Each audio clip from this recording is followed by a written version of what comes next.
ይህ የምፅዓቱ አዋጅ ነጋሪ አገልግሎት ወቅታዊና ዕለታዊ ወጎችን በማቅረብ ትንታኔ የምንሰጥበት የተለያዩ እንግዶችንም በመጋበዝ የምናቀርብበት መድረክ ነው። መረጃዎችን ያጠናከረ ይዞልን የሚመጣው ፓስተር አለማየሁ ነሙ ሲሆን ፕሮግራሙን የመራና መሰናዶውን ኤዲት በማድረግ ወደ እናንተ የሚያቀርበው ይልቃል አስራት ነው። መልካም ጊዜ። ሻሎም ሻሎም፣ ውድ የተከበራችሁ የምፅዓቱ አዋጅ ነጋሪ አድማጮቻችን እንዴት አመሻችሁ? ሰላም ለእናንተ ይሁን።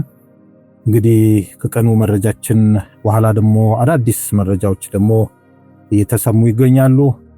እነዛ መረጃዎች ደግሞ እንደተለመደው እያሰባሰበ ሊያስደምጠን ፓስተር አለማየሁ መስመር ላይ ተገኝተዋል። እርሱ ጋር እንግዲህ መልካም ጊዜ እንደሚኖረን እንመኛለን። ይልቃል አስራት ነኝ ከምፅዓቱ አዋጅ ነጋሪ አገልግሎት።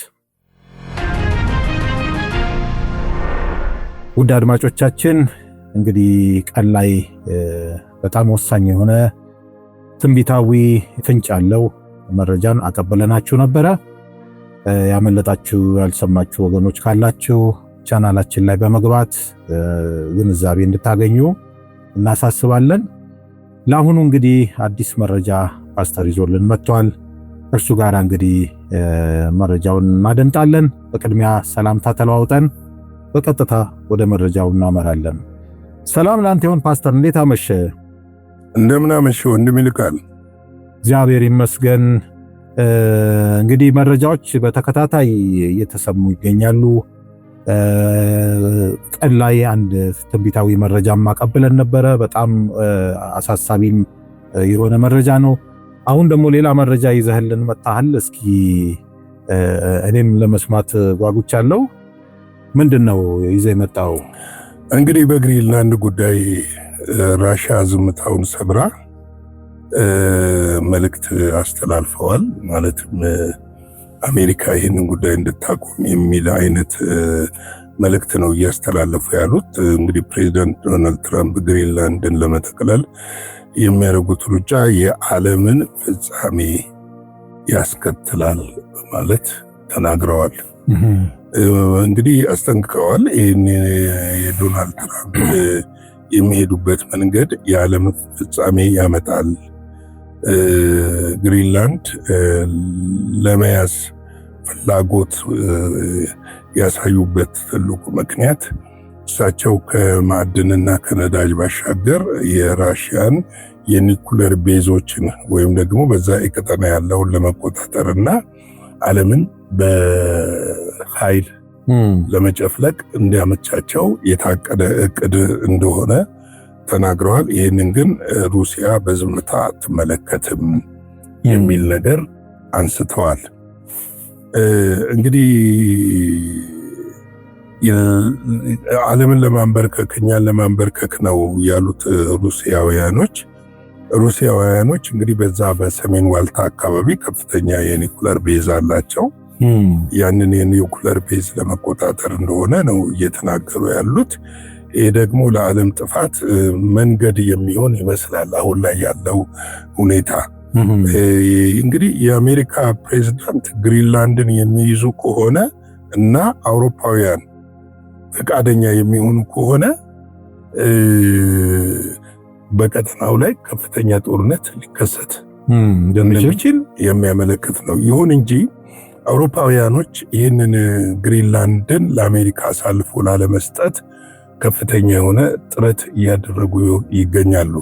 እንደዘገብነው አሁን ብዙ የአውሮፓ ሀገሮች ወታደሮቻቸውን እዛ እያከማቹ ነው ያሉት። የጦር መሳሪያዎችንም ሌሎችንም ተሽከርካሪዎች እያጓጓዙ ነው ያሉት።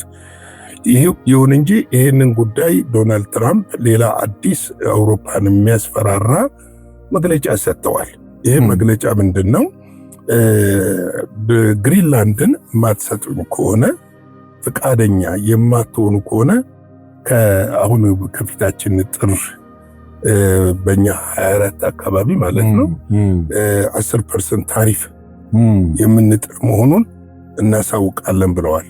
ይሄ 10% ታሪፍ በመላው አውሮፓ ቢሆንም በዋናነት ግን የሚመለከታቸውን ሀገሮች አስቀምጠዋል። እነዚህ በዋናነት ዴንማርክ፣ ፈረንሳይ፣ እንግሊዝ፣ ጀርመን እና ስፔን ሌሎችንም ያካተተ እንደሆነ ተናግረዋል። ይሄ ሁኔታ ደግሞ የዓለምን የንግድ ሚዛን ከማዛበት ባሻገር ሌላ ጦርነት የሚቀሰቅስ እንደሆነ እያመለከተ ያለ ጉዳይ ነው። ሌላ ጦርነት ይቀሰቅሳል ነው።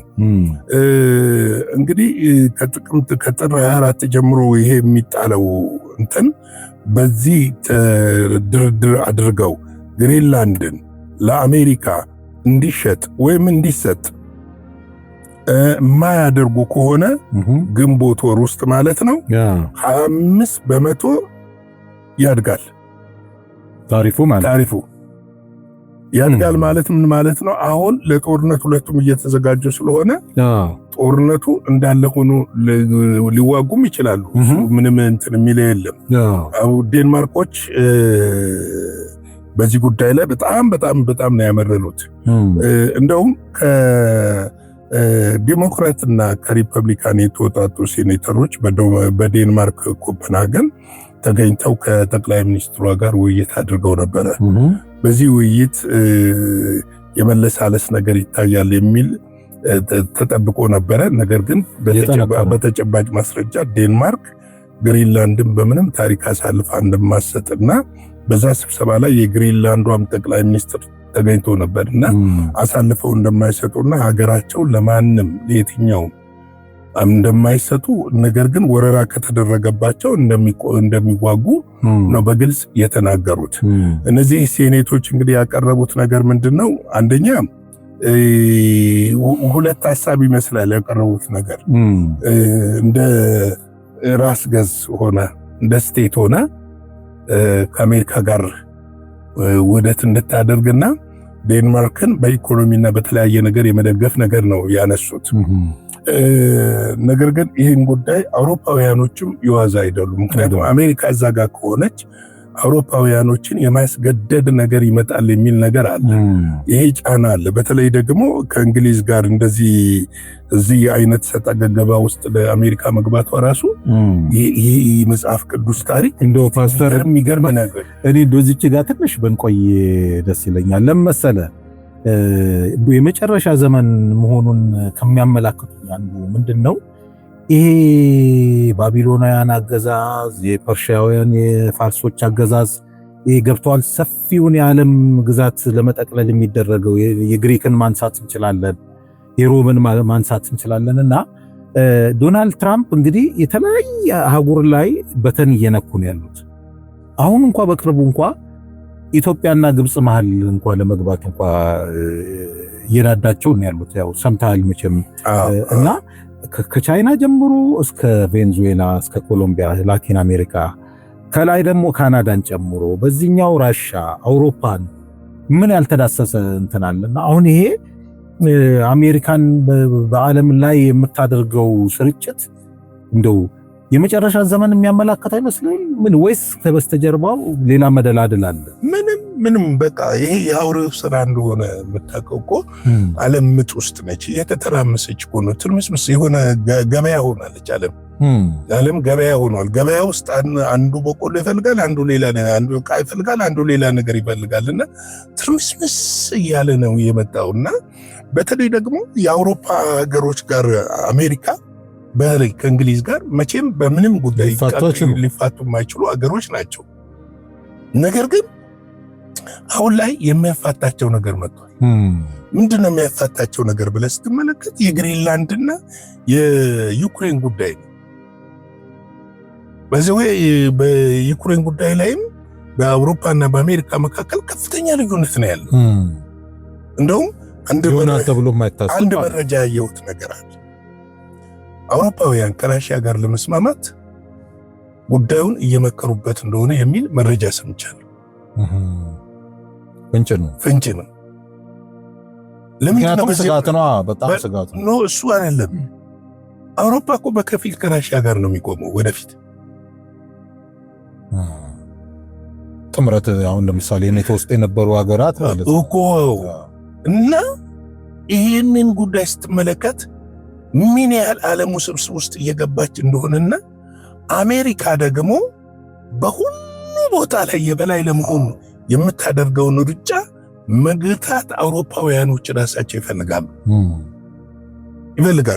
ስለዚህ ምንድነው ያሉት መሰለ እንደው አንድ በጣም ካሳገኝ ነገር ዶናልድ ትራምፕ ከተናገሩት ለነዚህ ለዴንማርክ፣ ፈረንሳይ፣ እንግሊዝ፣ ጀርመን እና ለሌሎችም ሀገሮች እንዲህ ብለዋቸዋል። የአሜሪካ ውለታ አለባችሁ። እናንተን ስንደጉም ብዙ 100 ዓመታት መተናል ስናግዛችሁ። ዛሬ ውለታችንን ልትመልሱ ይገባል። ይህም ውለታ የምትመልሱት በግሪንላንድን አሳልፋችሁ በመስጠት ነው። አለበለዚያ ግን ያልነውን እናደርጋለን፣ ግሪንላንድን በኃይል እንጠቀልላለን። እኛን ልታስቆሙ አትችሉም። ይሄ ብቻ አይደለም። የአውሮፓና የዴንማርክ ጦር እኮ ትንሽ ነው። የሚገርም ነው ደግሞ ዴንማርክ እኮ ደግሞ በዝርያ እኮ ከጀርመን ጋር የሚቀራረቡ ትንሽ ነው ብለዋል። ትንሽ ነው አታስቡታሉ። እና ይሄ ጉዳይ በጣም እጅግ እየተባባሰ ከመምጣቱ የተነሳ አውሮፓውያን በጉዳዩ ላይ በጣም ጠንካራ ውይይት አድርገው አንድ አቋም አስቀምጠዋል። በምንም መልኩ ግሪንላንድን ለአሜሪካ አሳልፈን አንሰጥም የሚል ውሳኔ ወስነዋል። እና ይሄ ጉዳይ ምናልባትም ከራሽያም ጋር መቃቃሩ ካለ ራሽያ መጠቅለል አትፈልግም። የራሽያ ሲስተም በጣም ከባድ ነው። ካናት ነው ያለችው። በቀጠናው ጋር ተስማምታ በመርከብ ማለፍ ነው የምትፈልገው። አሜሪካ ደግሞ መጠቅለል ነው የምትፈልገው። ይህንን ደግሞ ካናዳም አትፈልግም። ካናዳ እንደውም እኮ በጣም ቅርብ ነች ለግሪንላንድ። ካናዳም አትፈልግም። ስለዚህ ቀጣዩ ምንድነው የሚሆነው ብለህ ስትመለከት ምናልባትም አስፈሪ የሆነ ሩሲያውያኖቹ እንዳሉት የዓለም ፍጻሜ የሚያመጣ ጦርነት እንዳይከሰት ያሰጋል የሚል እምነት አለኝ። ምናልባትም እንግዲህ በሰይጣን በዚህም በዛም ከዛም እየቆሰቆሰ ወደሚፈልገው የመጨረሻ እሳቤ የሚመጣበት መንገድ ሊሆን ይችላል ብዬም አስባለሁ። እና ምክንያቱም ወደ መቅደሱ ወደ መገንባትና በመቅደሱ ወደ መንገስ ነገር የመምጣት እሳቤ ሊሆን ይችላልና ምክንያቱም መፍትሄ አልባ ሆናለች ዓለም። አሁን ላይ መፍትሄ የሚሰጥ አልተገኘም። መፍትሄ አልባ ማንን ነው የሚያስታርቀው የሚለው ነገር አሜሪካውን ከቻይና ጋር ተቃቅራለች፣ ከሩሲያ ጋር ተቃቅራለች፣ ከላቲን አሜሪካ ሀገሮች ጋር ተቃቅራለች። አሁን በስጋት ነው ላቲን አሜሪካ ሀገሮች የሚመለከቱት። አረቦቹ እንደምታየው ቀን ላይ እንደዘገብነው የራሳቸውን ወታደራዊ ጥምረት ስጋት ስላላቸው ነው ወታደራዊ ጥምረት እየመሰረቱ ነው ያሉት። ስለዚህ ማን ከማን ጋር ነው የሚለው ነገር በጣም አሻሚ የሆነበት ጊዜ ነው ያለውና የዓለም ፖለቲካ በየትኛውም የዓለም ታሪክ እንደዚህ ምስቅልቅል ብሎ አያውቅም። እንግዲህ በዚህ ውስጥ እኛ መጸለይና የእግዚአብሔር ፊት መፈለግ አለብን።